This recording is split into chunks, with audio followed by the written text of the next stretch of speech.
来吧，新玩具！今天我们继续来玩闯江湖系列1:12的人偶啊，这回第3弹来了，王宝强。盒子的外包装依旧是这种仿 GTA 式的画风，这个画面很经典啊。宝强骑着摩托回家的一个场景，然后碰到劫道的，掏出枪，梆梆梆梆梆。出自当时挺小众的一个片子吧，《天注定》。这部电影国内可能鲜为人知啊，但是国外听说拿了好多奖，然后里边还会带江湖报的第3期，这回买的是一个套装啊，所以江武和宝强里边带的这江湖报是一样的。来看玩具的实物吧，人偶的表现还是属于这种很漫画式的风格，很可爱啊。人物的神韵其实把握的还行，第一眼看上去不太像，但是仔细端详的话又会多了一些王宝强的神韵，这种黑黑的小胡子以及这个淡淡的眼皮儿、小眼睛，戴的这个帽子呢，也是当时电影里边的这么一个桥段啊，背的这大包，包里边还有这种填充，太空棉的填充，鼓鼓的。里边的高领毛衣很有味道，确实就是那种旧旧的感觉，而且是那种很老的款式。外边这身劳保迷彩服配合这个身形，其实王宝强个子并不高啊。然后还有劳保胶鞋，哇，挺像样的。头上的这个帽子针织的，松紧度还可以，然后把它摘掉。哎呀，这个小平头，摘了帽子我觉得会更像一点吧。后边的层次感还挺分明的，两把手枪都是合金材质的，细节刻画的倒是也不错，还行，配合对应的手型，梆梆梆梆梆梆梆梆，然后还有一个小的羊角锤，木纹的手柄有刻画出来，上边有金属的涂装，还不错，拿起来挺压手的，很有分量，锤头是合金件。不过我想这个玩意儿这不是黑皮的吗？拿个锤子不就得了？真的应该做黄渤啊！如果说做疯狂石头的题材的话，这个配件也用得到啊！真的很希望把疯狂石头里边那3个笨贼也搞出来。接着一桶康师傅红烧牛肉面，哇，这个做的就很精致了，很小呀，外边的这个包装图也就是等比缩小的，然后里边还有面的刻画，哇，看这面条泡的，蔬菜包。胡萝卜和大葱，哇，很有样，很有样。然后这种碗面里边会带一种塑料叉子，把这面挑起来。这个质感做的也很有意思，叉子也是非常柔软的，不用担心折断，甚至有一种迷你的美食模型的味道。哇，这个好，这个好。大大的帆布兜子，里边也是太空棉填充的，拎起来，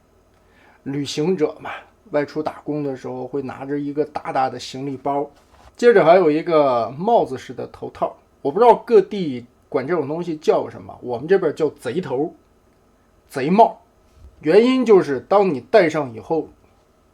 就很像反恐 CS 里边的悍匪帽，或者叫匪帽吧。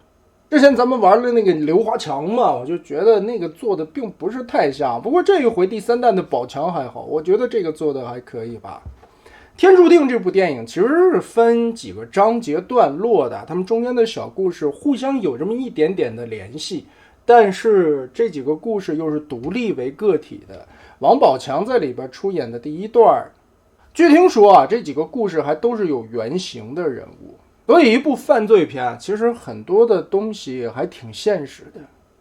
但王宝强在里边呢，不会是那种傻傻呆呆憨憨的形象了，而变成了一个很凶残的杀手。今儿来说，王宝强的演技也是有提升的，很厉害。个人感觉这个泡面的桶是不是有点大了呀？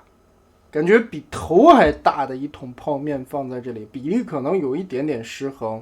但话说回来呢，这一套毕竟走的是一个漫画向的画风，所以稍微夸张一些倒也无可厚非。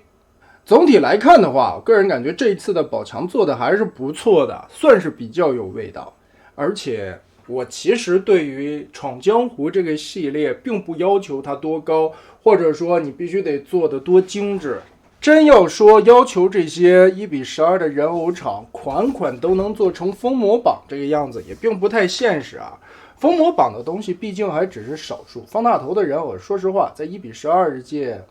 算是有东西，有点东西的。那面雕塑造了，包括一些东西的灵动刻画来说，都是非常用心的。这个是属于1:12人偶里边的精品。但闯江湖系列，我觉得就属于1:12人偶里边的另类，它走的风格不一样。尤其 Bob Toys 啊，一直秉承着他们家的统一的这种美术的逻辑，就是做漫画风，就是做可爱恶搞，或者说是偏夸张一点的风格吧。但多多少少这些角色又和原型的人物有着诸多相似的地方，能拿捏住那么几个点，我觉得就很满意了。再加上这一次的配件量带的还行吧，虽然说不是很多啊，但起码比刘华强那个强一些。就跟自家的产品横向对比，我觉得第3弹首先这一款宝强我觉得要比华强做的要好一些，个人感觉是这样的。再加上华强身上其实有很多让人不太满意的地方，比如说这个腰带啊，就给你做了前面的这一点点，甚至连个贯穿腰带都没有。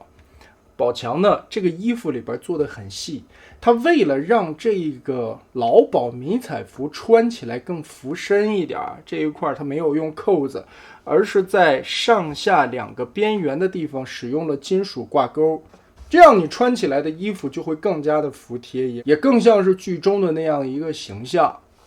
而不是说华强这个样子皮带什么的就有点太敷衍了。